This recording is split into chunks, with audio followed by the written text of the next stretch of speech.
Can you start by introducing yourself? Sure. My name is Carly Fisher, and I'm the Public Policy Director with the Maine Coalition Against Sexual Assault.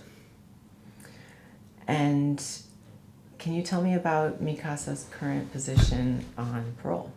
Sure.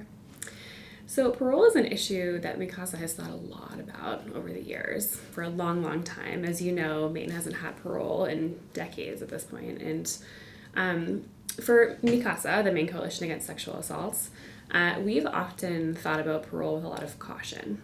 Not because we've been categorically opposed to parole, but because so much of our role is to bring the survivor perspective into Maine law and Maine's policies, and to ensure that the systems in place to prevent and respond to sexual violence are as survivor-centered in lived experience, as trauma-informed as possible.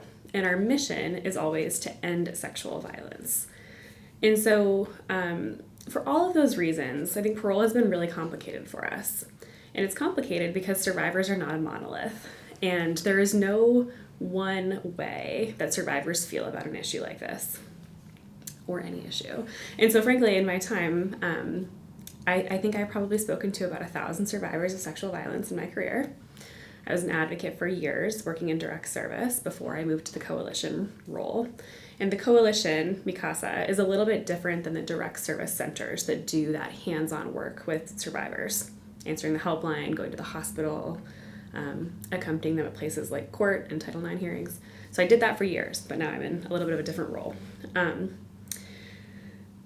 But in my time working with survivors, I cannot think of a single issue where I could confidently say to you, survivors feel this way about that thing.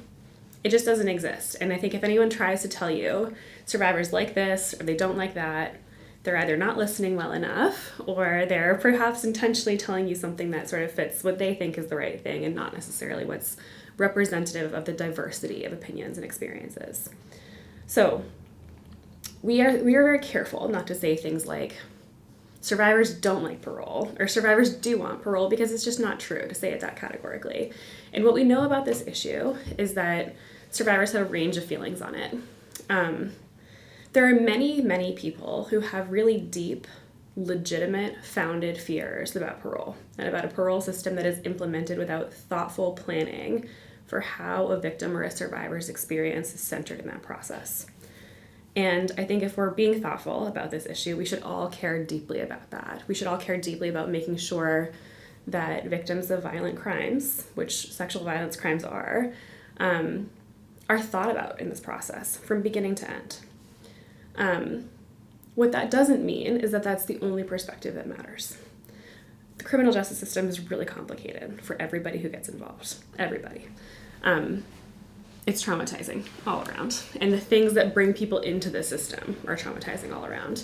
And so we truly try hard to hold that nuance. And so we try to speak about this issue in a way that is really sensitive to the fact that parole is really scary for some people, really unwanted by some people, but also for others, parole can represent, I think, some optimism and some willingness to believe that people can and do change with the right circumstances, with things like evidence-based sex offense treatment, with things like enough time having gone by to really meaningfully reflect on what they've done and the harm that they've caused, and to really take some meaningful accountability, which a thoughtfully designed parole application process can support.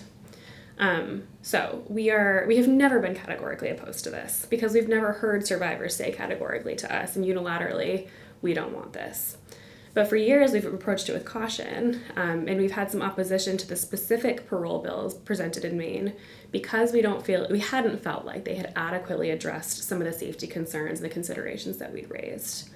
And so in recent years, maybe the last 2 years, we have seen a dramatic change in how the victim services perspective has been considered in these conversations. And that's really what we've been waiting for and advocating for a long time. And I think for us, that really started in 2022 with the commission to examine reestablishing parole, this lengthy commission. But we were really heartened and grateful for the opportunity to be invited to share some comments around what would make this feel safer for us. what would help us feel like that victim services perspective was being represented. And so our comments were reflected in the report that was finally published. And in this most recent parole bill draft, almost everything that we had asked for was incorporated. Yes, you're doing a tiny clap, and I'm going to do it with you. And so for us, that felt like a real breath of fresh air, a real willingness to center everybody who's involved, both someone who's incarcerated for an extraordinary long period of time, who has demonstrated some meaningful attempts to change and engage with accountability systems, treatment programs, but also the person who's been harmed. And that's a tricky balance. But we felt for the first time like that was really being considered and taken seriously, and that we were partners at the table, and not sort of being viewed as sticks in the mud, because that's never what we want it to be. But it's hard, and I get it. And I also think that what's interesting about politics, community partnerships, collaboration, is that we are all asked on purpose to come to the table with different perspectives and to raise up different needs that are there. And the hope is that by bringing together all of that diversity on purpose and by design, we can come up with something that is better, ultimately better. There's that old, I think it's an African adage. I had a boss who used to say this to me all the time, but if you want something done quickly, do it yourself. And if you want something done right, you need to do it together. And for us, we felt like Maine was finally on track to really getting it right. And so this most recent parole bill, we were really excited to support. And I believe that's the first time in our history that we've been able to come out and say, yeah, this version looks really good to us. Knowing full well there are going to be many survivors who don't agree with that, who don't understand that perspective. But we feel like it's important to, again, recognize that there are many people out there who will feel like this is an important step forward. And that in the work of anti-violence advocacy and in the work of survival, we have to hold it in our minds that any of us can grow and heal and overcome and do better. And that's true for people who experience terrible traumas, who find resilience someday and hope and optimism someday. I hope that for all survivors. But I think it's also true for people who cause harm, that change is possible with the right treatment and the right supports.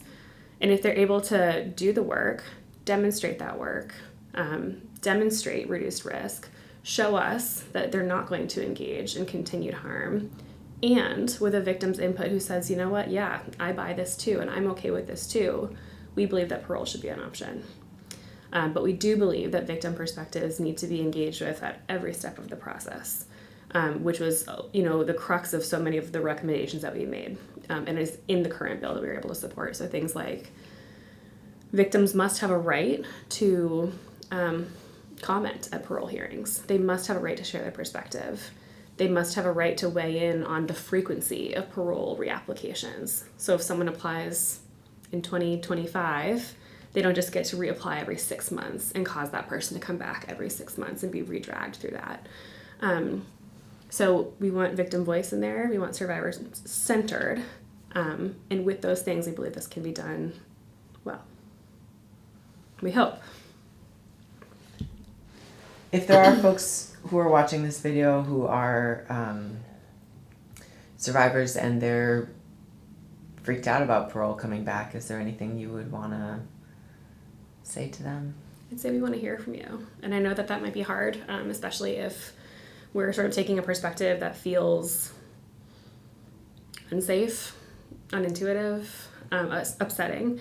But it is really important. We do want to hear from you, because I think what we're really trying to understand is what are all the things that could go wrong, frankly, and what can we do to reasonably mitigate the chance that harm is caused, right?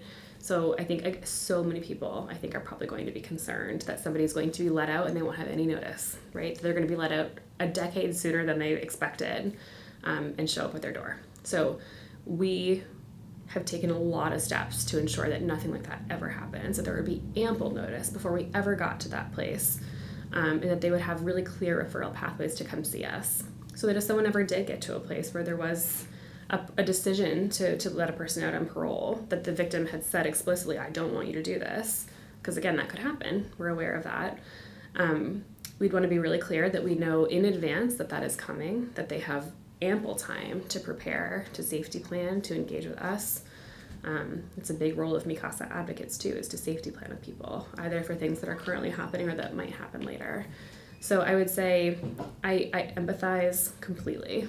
And again, and I think it's really important that people do hear that perspective. I want lawmakers, I want, proponents of parole to understand how high these stakes can be for people emotionally in terms of safety. These can be incredibly disruptive decisions, and we need to be making them thoughtfully and carefully and with victim survivor input. So I get it. I empathize. We want you at the table. What can we do to help this feel safer? And if you have input that you want to share anonymously, angrily, publicly, we're here for all of it. I have yet to see a piece of legislation that strikes me as perfect, that I don't have some concerns about unintended consequences, or that I wish we'd held a line on this thing that actually eventually got phased out. Public policy is not perfect. The goal isn't get it to perfect. The goal is to get something that is usable, that we can try, that reasonably avoids unintended consequences, but it's also really important to evaluate it after the fact and then come back and make tweaks. So I think in public policy, I think perfect can be the enemy of good. And so I think it's important to stand strong for what really matters, but be willing to be flexible in places where you reasonably can be, to build some good grace and to move things forward. Thank you so much for your time. You're so welcome. Thanks for having me.